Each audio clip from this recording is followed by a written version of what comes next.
inzozi kurota ubona uri kumwe n'abantu bapfuye, turabisobanura mu buryo butandukanye. Kwirotera, icyo abantu bita kwiroteraho, ubona urota imbwa zikwirukaho, imbwa zikuruma, imbwa kubona bazigushumuriza, ngo yarose abona abajura bari baje ngo kumutera, ngo ariko agiye kubona ngo abona imbwa zirabatangiriye. Arambaza ngo ubwo bisobanura iki? Nacyo turaza kukibasangiza kugira ngo mucyumve. Baje gutera umwaku, abazanye umwaku kuko kugira ngo asame inda ntibishoboke, yari umugabo nawe kugira ngo rwose bazabyare bikanga. Imitima yaciravye ikeneye kururutswa n'Umwuka Wera. Turabashuje inshuti zacu tubana kuri Beruro TV, amahoro y'Imana n'abane namwe. Turabashuje abari hirya no hino ku migabane y'isi, abari hano muri gihugu cya Uganda, abari mu Rwanda, abari mu Burundi, abari Tanzania, abari Kenya n'abandi bari hirya no hino hatandukanye bumva ururimi rw'Ikinyarwanda.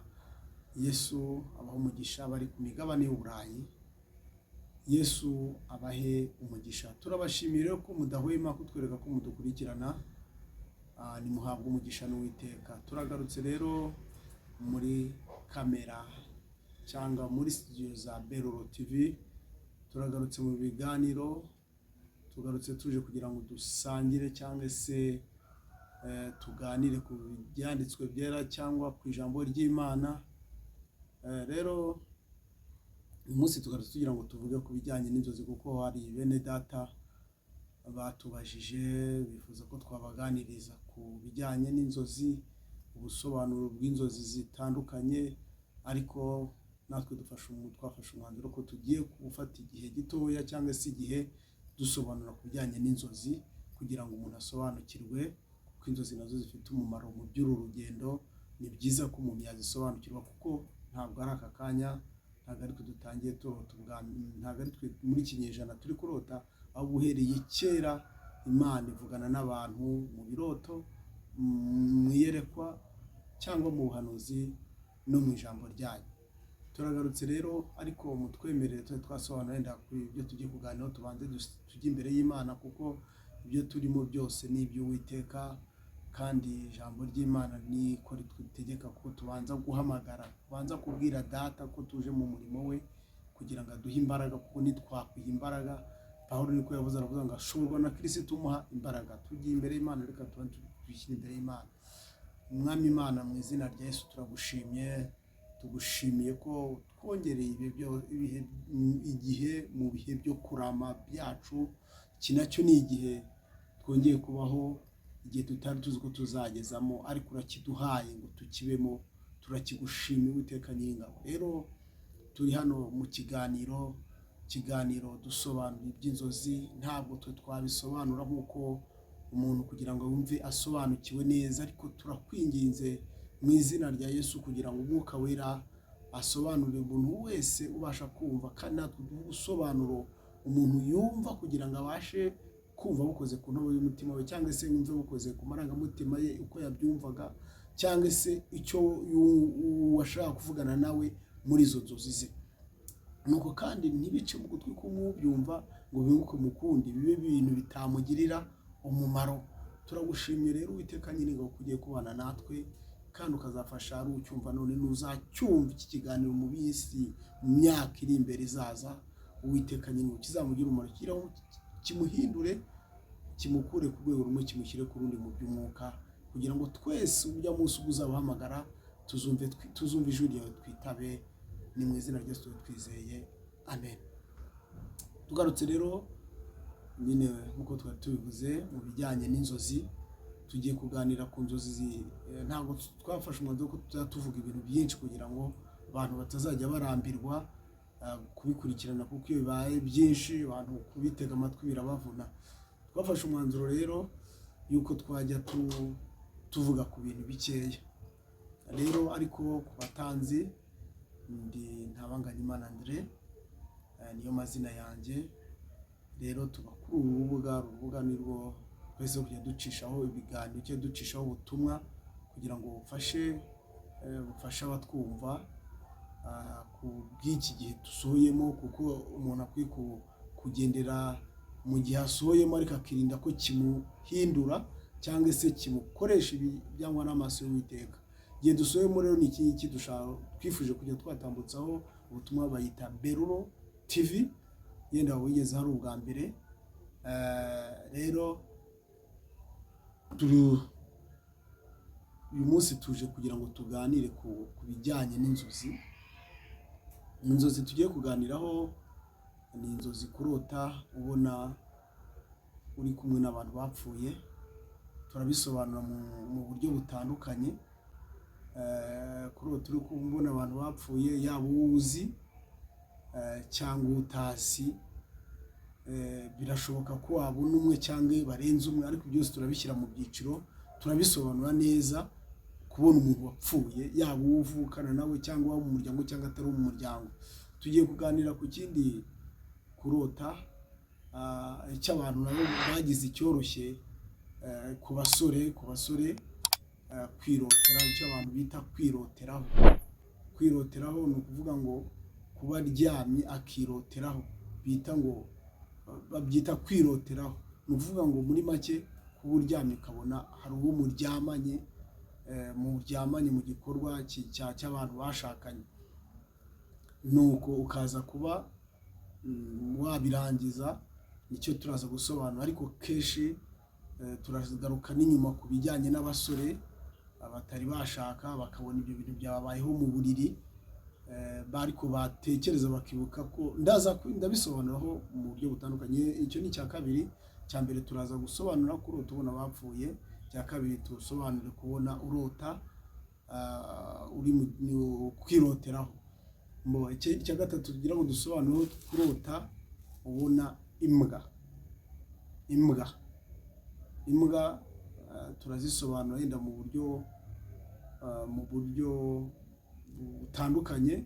Kubona urota imbwa zikwirukaho, imbwa zikuruma, imbwa kubona bazigushumuriza. Hari cyanteye kuvuga, hari umuvandimwe wavuze ngo yarose abona imbwa ngo yarose uko yasobanura ikirota yaramwe ngo yagiye kubona abona imbwa, ngo yarose abona abajura bari baje ngo kumutera, ngo ariko agiye kubona ngo abona imbwa zirabatangiriye. Arambaza ngo ubwo bisobanura iki? Nacyo turaza kukibasangiza kugira ngo mucyumve. Ariko tukiri aho, tutari twasobanura ibyo biroto, reka tubanze dusome ijambo ry'Imana, kuko iri ni ijambo rituruta ubukuru, kandi niryo jambo ry'ubugingo, ni umutsima utera imbaraga. Impamvu dushaka gusoma ijambo, wagira ngo hari n'imitekerereze yacu by'ibiroto nitwe tubyadukanye aka kanya, cyangwa se byaba biboneka kwa Yozefu mu isezerano rya kera, ariko ndagira ngo dusome mu isezerano rishya, ari ryo turimo ubu ngubu dusohoyemo. Hari abavuga ngo hari ushobora kwitwaza ngo ibyo by'inzozi byarangiriye mu isezerano rya kera, abari mu isezerano rishya. Iyo tuvuze isezerano rishya, tuba tuvuze ngo abizera umwami Yesu cyangwa abezwa n'amaraso ya Yesu, ibyo by'inzozi ntabwo bigikora kuri bo. Ariko tugiye kureba mu byakozwe n'intumwa, ibice byaho 16, turasoma imirongo itari myinshi, mirongo nk'ibiri yonyine. Ibice 16 umurongo w'9 n'uw'10 niho tugiye gusoma mu izina rya Yesu, kugira ngo twumve bo icyo babivugaho ab'isezerano rishya. Ibi ni ibyakozwe n'intumwa, ibice 16 umurongo w'9. Turasoma imirongo ibiri yonyine, w'9 n'uw'10. Ninjoro Pawulo ararota abona umugabo w'umunyamakedoniya ahagaze amwinginga ati, ambukuze i Makedoniya udutabare. Amaze kurota izo nzozi, uwo mwanya dushaka kujya i Makedoniya, kuko tumenye yuko Imana iduhamagariye kubabwira ubutumwa bwiza. Urumva, muri makeya iri ni ijambo ry'Imana, nagira ngo nkumvishe neza cyangwa se dusobanukirwe twese ko Imana ishobora guca mu nzozi igira ngo ikuburire cyangwa igira ngo igutume kugira ngo ujye kuburira abandi ibyago bigiye kubaho, cye kugira ngo ubaburire bihane, ujye kubabwira ubutumwa bwiza bihane kugira ngo batazarimbuka. Ahangaha rero Pawulo yararyamye ararotarota abona abantu b'i Makedoniya bari kumuhamagara, ngo nuko kuko yari ari kumwe n'abagenzi be, ngo bamaze kurota izo nzozi bamenya ko Imana atari uwo muntu uri kubahamagara, ahubwo Imana ibahamagarira kugira ngo bajye i Makedoniya kuburirayo, kuvugayo ubutumwa bwiza. Rero izi nzozi ntabwo ari ukuvuga ngo mu nzozi, inzozi zose nizo kujugunywa, nubwo mu migani avuga ngo mu nzozi z'umuntu habamo ibitajya, mu nzozi z'umuntu mu nzozi nyinshi habamo inzozi z'umuruho, ariko mu nzozi Imana ibasha kugendereramo umuntu. Igituma Imana ishobora kugendera umuntu mu nzozi ni inzira zitandukanye. Ushobora kuba wirirwa wigisha ijambo ry'Imana, ushobora kuba wirirwa mu mirimo buri munsi ariko wananiwe. Imana rero kuko ari umukozi w'umuhanga, rimwe iba yagusanga mu nzozi ninjoro uryamye washyizweyo, ikakwereka aho ishaka gutuma cyangwa se ikakubwira ibyo ishaka kukubuza kugira ngo utabigwamo. Sinzi niba hasobanutse, ariko ndamye neza ko usobanukiwe. Ni ukugira ngo utagwa mu bintu, ikindi ni ukugira ngo ujye kubwiriza cyangwa se ujye guhanurira abantu kugira ngo batagwa mu mutego ejo bakarimbuka barimbuwe nuko batamenye. Kuko ijambo ry'Imana tuvuga ngo gushirwa kutari abantu bigira ibyigenge. Rero hari ihishurirwa ryaba bitabonetse ryo ku maso, nk'uko tuzi ko hari impano yo guhishurirwa, ariko Imana igakoresha inzozi kuba urose nijoro, ukurarota nijoro uryamye cyangwa se ku manywa uryamye wasinziriye. Ko umuntu arota yasinziriye, nta muntu urota akanuye, ahubwo umuntu wese arota asinziriye. Rero ikagusanga usinziriye, ikakwereka ibyenda kubaho cyangwa ibigiye kubaho cyangwa ibyo ishaka gukora. Ndatekereza ko ngaho hasobanutse. Rero reka tujye ku nzozi zacu. Uyu muntu rero kuri tubona abantu bapfuye, ko niho natangiriye. Reka tugabanyemo ibice bigera kuri bitatu. Mvuge ngo ubwa mbere kuri tubona abantu bawe, umuntu wawe, yaba umubyeyi, umuntu wawe wapfuye, abantu bawe mu muryango wawe. Reka yenda ariho tubanza kuganira, kuko kenshi bijya bibaho, kuko hari umuvandimwe umwe kandi arakijijwe ariko kubwo kutamenya akabyitiranya. Yarambwiye ngo yajyaga akarota abona mwene wabo, umuntu wawe wapfuye, ngo we arisobanurira kubwo kutabisobanukirwa, aravuga ngo iyo amurose agira umugisha. Ariko kandi nta mugisha wabamo, nubwo bamwe batemera ko habaho umuvumo, ariko nanone ndakubwira ko n'umuvumo ubaho, kuko uzagenda usoma inkuru za Barake atumaho Baramu ngo ajye kumuvumira ubwoko bw'Imana, kuko yaravuze agira ngo yemeze. Uzarebe hariya mu kubara niba nibeshye, aramubwira ngo atumaho Barake atumaho Baramu ngo aze ajye kumuvumira ubwoko bw'Imana, cyangwa se ajye kumuvumira ngo abantu baje ko bateye, kuko imisozi barayogoje kugira ngo azabashe kubanesha, ngo kuko azi neza ko uwavumye avumika. Rero hari abantu bajya bavuga ngo umuvumo nubaho, ariko Barake yari azi ko Baramu uwavumye avumika. Niyo mpamvu rero yenda ngo ngira ngo nsobanure aho ngaho, ushobora kuvuga ngo nta mwaka ubaho, kuko ngo uyu muntu ari muri Kristo Yesu, ngo nta kintu cyabasha kugira icyo kimutwara. Hari igihe cyagira icyo kimutwara bitewe n'uko ahagaze, ariko ubundi uri muri Kristo Yesu nta kintu cyagira icyo kimutwara, ahubwo cyagira icyo kimutwara aramutse avuye muri Kristo Yesu. Niho yahura n'ingorane, niho cyabasha kumubona, kuko iyo umuntu ari muri Kristo Yesu aba ameze nk'umuntu uri mu bwato, cyangwa se uri nimvuga ubwato, yenda hari abatari babubona, reka mvuge nk'umuntu uri heza. uri mu mutamenwa. Yenda tugereranije nubwo nibyo twageranya bitagereranywa n'ubumana no gukomera k'ubumana, kuko ubumana burenze ibintu, ntabwo twabona uko tubigereranya n'ibyo mu isi, kuko Imana iyo umuntu ari mu Mana imbere, Imana niyo yaremye byose, yaba ibinyabutware n'ibinyabushobozi mwumva biteye ubwoba, ni Imana yabiremye. Ni ukuvuga ngo rero iyo umuntu ari mu Mana imbere, nta kintu cyagira icyo kimutwara, nta na kimwe. Ahubwo kugira ngo agire icyaba ni uko Satani amutega imitego yo kugira ngo ave mu Mana, wamara kuva mu Mana bikabasha kugushobora. Ariko iyo umuntu ari muri Yesu, nta kintu cyabasha kugira icyo kimutwara na kimwe, ahubwo Satani yiga uburyo amukura muri Yesu kugira ngo agire icyo amutwara. Rero bishye nabyo nibyo, ahubwo aramutse avuye muri Kristo Yesu nibwo yagira icyaba. Rero n'umuntu ubasha kurota abapfuye, ni ikimenyetso cya mbere kigaragaza abapfuye uko abarota kose, ni ikimenyetso kigaragaza ko ufite intege nkeya.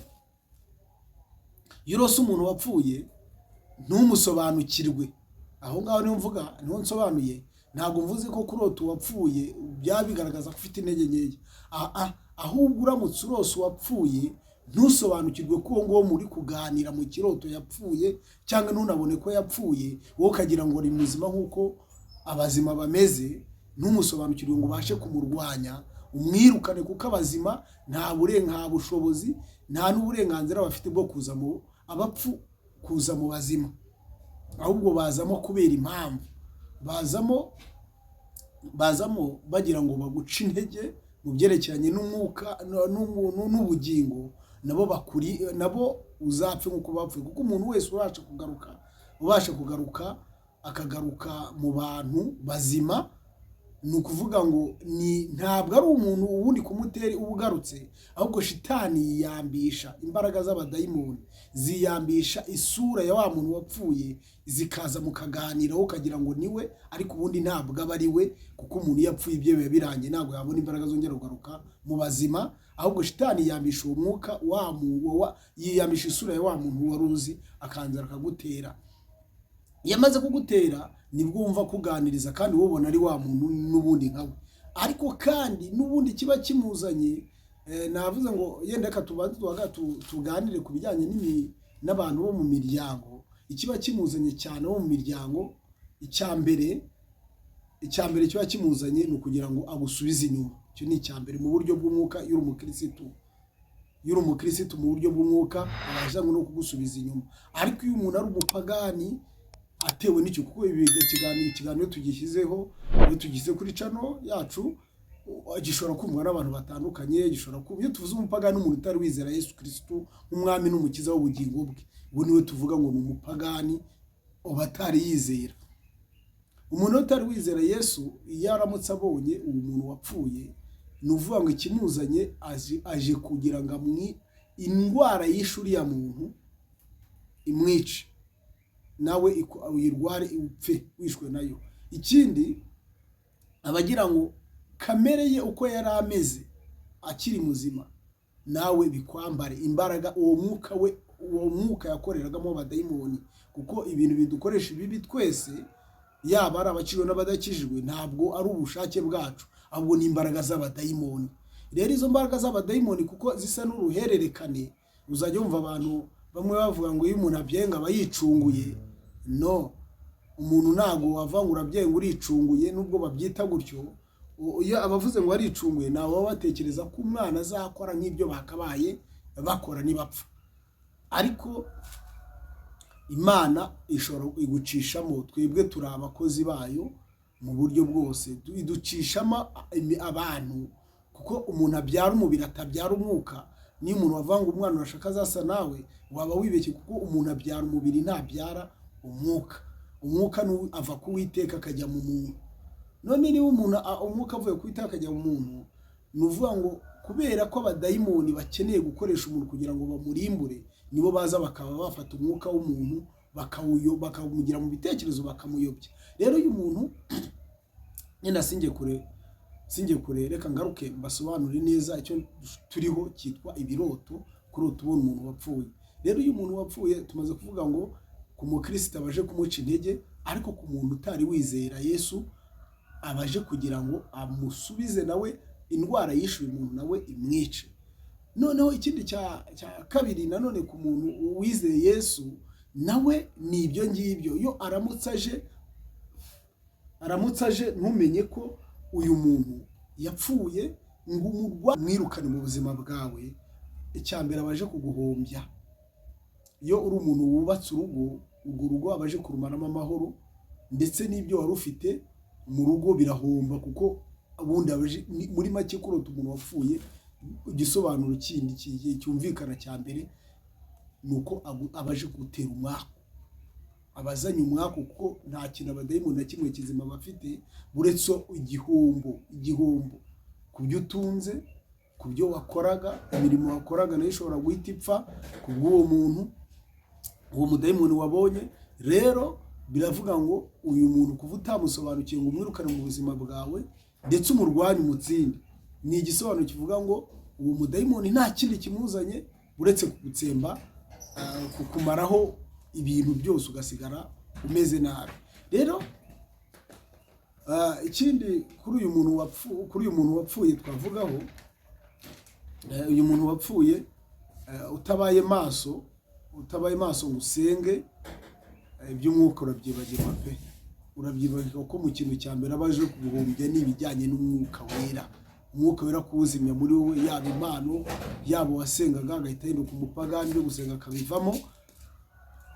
Biragusaba rero kuba maso kuri uramutse urose izo nzozi zimeze gutyo. Ushobora kurota rero kandi n'undi muntu utazi, nawe nta kindi kimuzanye, ni ikintu cyitwa igihombo, kuguhombya rero nta kindi kimugenza, ni ukugira ngo ufatwe n'igihombo, ubaho ngaho nta kintu ufite. Ariko birasaba kugira ngo ukimara kubona ibyo bintu by'uwo muntu, kubona umuntu wapfuye, yaba uzi yaba utazi, uramushobora kubibona, ntugire imbaraga zimurwanya mu kiruta, ariko biragusaba kugira ngo ufate ibihe, wirukane umudayimoni w'umwaku, wirukane umudayimoni, kuko azanye byinshi, azanye inyatsi, azanye gusenya urugo, azanye yewe n'abana kuba bagira ibirwara bibatera mu buryo utazi. Rero birasaba kugira ngo usenge. Ikindi twari tuvuzeho kindi, kuko umuntu yabisobanura ari byinshi, ariko ugize n'ikindi wibaza kuri ibyo watwandikira hasi aho ngo muri komanteri, ukatubwira, tukagira icyo tugusobanura ku bijyanye n'inzozi yaba n'izo. Ariko kandi tukiri aho ngaho dusaba n'umuntu wabo udukurikiranye ari ubwa mbere, tugusaba ko wakora subscribe na share, kandi na like, twereka ko ibintu niba wumva koko bigufashije, wadukorera like, turagushimiye. Rero ikindi tugeze ku byerekeranye no kwiroteraho. Ubundi nubwo bavuga gutyo ko kwiroteraho ari umurimo w'umuntu ukuze, cyangwa se ari ikimenyetso kigaragaza ko umwana akuze cyangwa ko umuntu akuze, ariko mu kirokore ntago byemewe, kuko biriya nabyo bijya gusa na biriya, kuko ntago gishobora kubaho icyo ngicyo cyo kwiroteraho umuntu atabaye nkubona umuntu bari kumwe, kuko mbere yo kugira ngo icyo gikorwa kibeho urabanza ukabona umuntu muri kumwe, ukabona rwose muri kumwe. Ariko ni ukuvuga ngo uyu muntu yagize intege nkeya, niyo mpamvu iki kintu kibaye nk'ikibaho, ariko afite imbaraga z'umwuka wera, iki kintu nticyabaho. Nko mu bihe by'amasengesho abantu barababeshya ngo ntibishoboka, ngo ni ibimenyetso. No, inzira ibyo bihe twabibayemo turabizi neza, kandi twabibemo dukijijwe. Ntabwo ibyo turabizi ko Imana ibasha gukura, kubera ko nabyo biri mu bintu bitera umwaku. Kuko umuntu aramutse abonye yakoze icyo gikorwa cyabaye gutyo, ari kumwe n'umuntu akabona ari mu buriri, ni igikorwa kibi cyane cy'abadayimoni nabo baje kugutera umwaku. Niyo mpamvu rero usabwa kugira ngo usenge, kuko ibyo bintu ni bibi cyane mu buzima bwa gikirisitu, nabyo bica umuntu intege mu gikirisitu, kuko umukristo yatangiye no kwibaza ngo mbese Imana bibaho ko umuntu yaba yabaye kuriya, akagaragara ko yabahindutse maraya, kandi biba byatewe n'ibintu abamo, yaba ibishushanyo, kureba amafilime y'urukozasoni. Rero ikibitera ni ibintu umuntu aba yabayemo yagaburiye ubwonko, kuko ibintu byose bitangirira mu bwonko. Ibintu wagaburiye ubwonko, buri ikintu umuntu akunda kureba cyangwa akunda kuvuga kigeraho kikamugaruka. Umuntu uba mu by'Imana, mu bya Yesu, akahora ari mu bya Yesu, agakura kuririmba, aba ataririmbye akaba ari gusenga, ntabwo iyo nzira ishobora kumubaho. Ndetse kuko umwe yaravuze ngo kuririmba no gusenga nibyo bituzanira amavuta. Rero kuririmba no gusurana no kuririmba, gusurana no kuririmba nibyo bituzanira amavuta. Rero umuntu wabaye muri ibyo bihe ntabwo ashobora kuboneka muri izo gahunda bavuga ngo ni iz'abasore. Ntabwo bishoboka ngo yisange mu buriri byagenze gutyo, ntabwo bishoboka. Ndetse n'undi uwo ari we wese birasaba ako kanya ugomba kumenya ko wagize intege nkeya. Icyo rero ni uko ngo kimeze, kandi gitera umwaku. Kandi umuntu umeze gutyo, umuntu ukunda kubona bimeze gutyo iteka ryose, no kugira ngo yubake biragoranye cyane. Reka tuvuge nko ku gitsina gore, umuntu ushobora kuba kandi abibona ameze gutyo, urugo rurasenyuka, bitera umwaku, urugo rurasenyuka rwose. Urugo ruba ibibazo, bibamo intambara zitarangira. Kubera iki? Umwe muri abo bantu, yari abantu bafite ingo, bikakubaho warashatse ukabona uryamanye n'undi muntu mu ijoro, mu nzozi ukabona uryamanye n'undi muntu. Ni ukuvuga ngo ni dayimoni wo gusenya urugo aba yinjiye mu muryango. Biragusaba kuba maso, ugasenga, ukirukana umuzimu. Kandi kenshi bibaho kuba baramuguhaye utabizi, bakamugushyingira. Wajya gushaka rero kuko utazi iby'ikirokore, kubanza gufata umwanya wo gusenga, wo kwirukana za karande. Iyo umuntu akijijwe baravuga ngo ubaye icyaremwe gishya. Ko ni ukuri umuntu wabaye icyaremwe gishya, ariko biragusaba kugira ngo wirukane kamere, wirukane ibikurondora, kuko hari ibintu byinshi bigenda birondora umuntu. Biragusaba rero kugira ngo ube maso, kuko urwo rugo ntabwo rushobora kubaho. Kenshi nibo baba bahukana, batandukana, izo ngo imiryango isenyuka kubera icyo kintu. Umuntu yagiye kwiryama yisanga mu buriri bimeze gutyo, akajya aryama akabona aryamanye n'undi muntu kandi afite uwiwe. Ni ibibazo rero cyane ku bagore, ndetse bene nk'abo ngabo no kugira, harimo abo bibaho kugira ngo asame inda ntibishoboke. Iyo ari umugabo nawe kugira ngo rwose bazabyare bikanga kubera icyo kintu cyabayeho.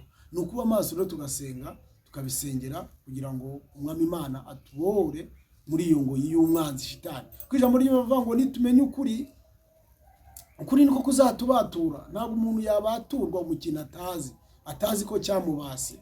Icyo nacyo rwose kibata bamwe. Tuzasobanura n'ibindi bigenda bifashe gutyo, n'ibindi bigenda bishamikiye kuri iki kibazo cyo kuba umuntu ashobora kubura urubyaro. Tugende tubyerekana, tuzabivuga bijyanye n'abagore, ibimenyetso bishobora kwerekana ko wakabaye ubyara ariko abadayimoni bafunze urubyaro, atari Imana yarufunze. Kuko tuzi bamwe bagenda bafungirwa urubyaro. Rero tuzakivuga ku bindi, kuko iyo kiganiro kitaza kuba kirekire cyane. Ku yindi video tuzakora tuzavuga ku bijyanye n'uko n'impamvu abantu bashobora kuba ingumba ariko atari Imana yamugize ingumba, nk'uko twabonye byagenze kuri bamwe. Bibiliya ivuga ngo ni Imana yarafunze urubyaro. Bigaragaza ko umuntu, tuzagaragaza mu yindi video izakurikiraho. Rero reka tugaruke ku kindi, tuvuze kubona urota ubona imbwa. Reka tuhere twavuze ngo kubona imbwa zikwirukaho, kuko yenda twavuga izikwirukaho. Reka tugaragaze ku muntu umwe wagaragaje, ugeze kutuganiriza ku ruhande atari kuri kamera, atuganiriza ku kiroto yarose, ariko nawe agisobanura nabi.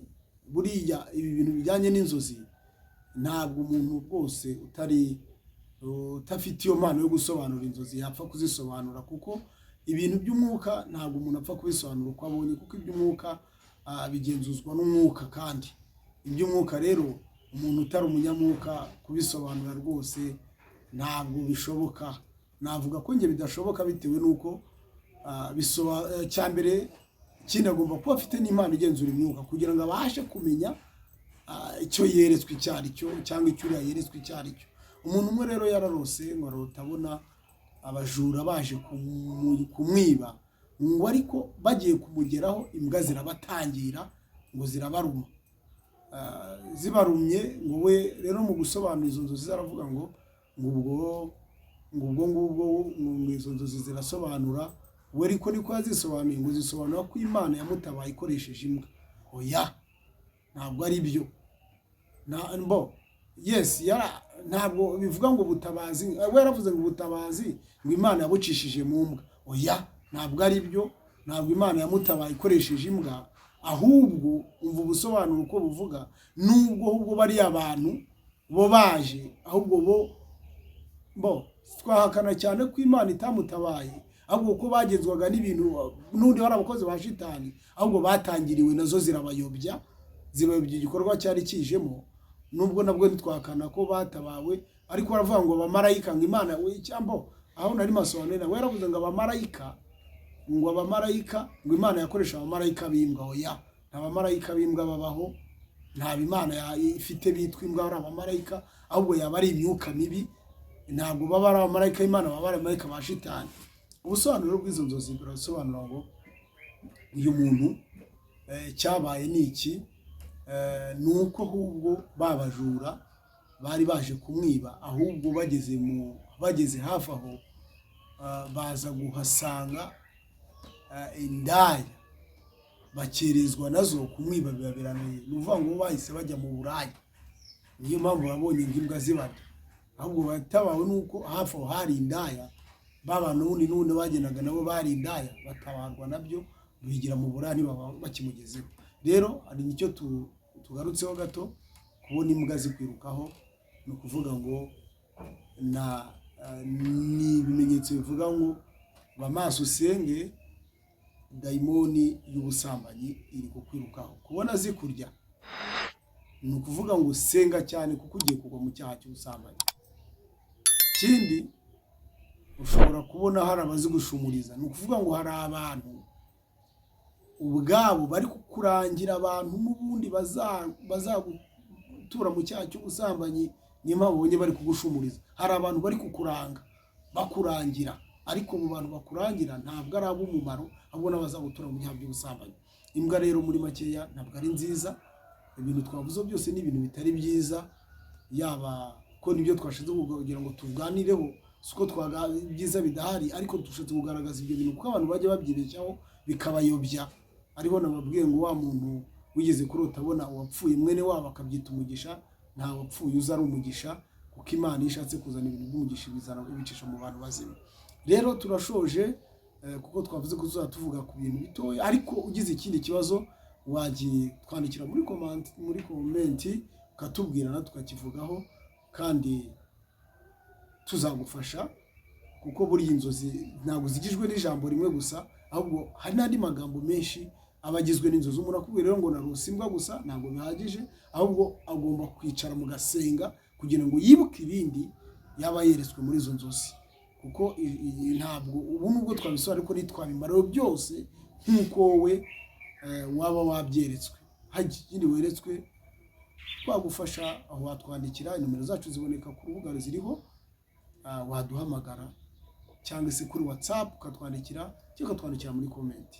Rero turashoje, reka dusenge mu izina rya Yesu. Turagushimira Imana kuko udufashije tukakora iki kiganiro, kandi tukwinginga kugira ngo kizagire umumaro abantu bose. Nuko rero udufashe muri byose, fashe n'abazacyumva, twagure kandi natwe muri byose, kugira ngo tubashe gusobanurira abantu ibintu bibagire umumaro mu bihe nk'ibi ngibi. Uturinde mubi kandi urinde n'abera bose, udufashe mu izina rya Yesu twizeye, amen. Shalom shalom. Ikiganiro nakagaruka. Yesu abaho umugisha. Imitima yaciravye ikeneye kururutswa